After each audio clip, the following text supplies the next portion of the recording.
Galera, estou aqui com mais um vídeo. Hoje eu vou falar sobre dicas de como você criar um clã. Bom, só que hoje não vai dar pra botar no meu Clash. É porque eu perdi uma conta. Eu tinha uma conta e eu perdi porque meu celular quebrou. Aí vamos continuar no assunto.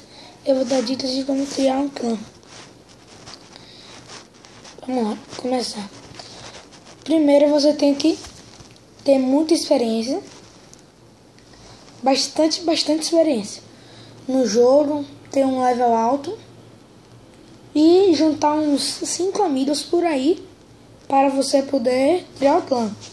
Para você não criar o clã sozinho, é bem melhor você ter 5 amigos para você criar o clã. Depois vocês vão botar, vocês vão chegar no global. É sempre bom você recrutar uma menina. Porque os pivetes tudo tarado, fica tudo louco pelas meninas. Você não entende como é. Quem entende sabe, quem não viu sabe. Aí vocês chamam a menina, que é bem melhor. Chama a menina, uma, duas, quanto puder. Para seu clã, que é bem melhor, os caras ficam tudo alvoroçado. Aí depois vocês botam a dica lá. O caneno que fala, esqueci agora, mas é tipo a dica. Regras, isso. Então. Aí você bota lá, doar bastante, duas vezes na guerra, se não será quitado e tal.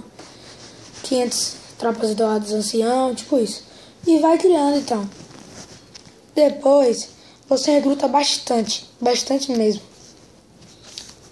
E recrutar level alto também, não recruta level baixo, senão os caras altos, que você achar um level alto, os caras não vão querer entrar no seu clã. Tipo, porque só tem level baixo, eles querem level altos como ele, né? Aí eles vão querer. E você espera os caras level alto, um amigo seu mesmo. Procura um amigo seu level alto e manda ele juntar com você o clã. Aí você faz. Eu vou fazer mais um vídeo amanhã com mais dicas, porque não tá dando muito tempo pra mim. Eu quero ver esse vídeo aqui rapidinho.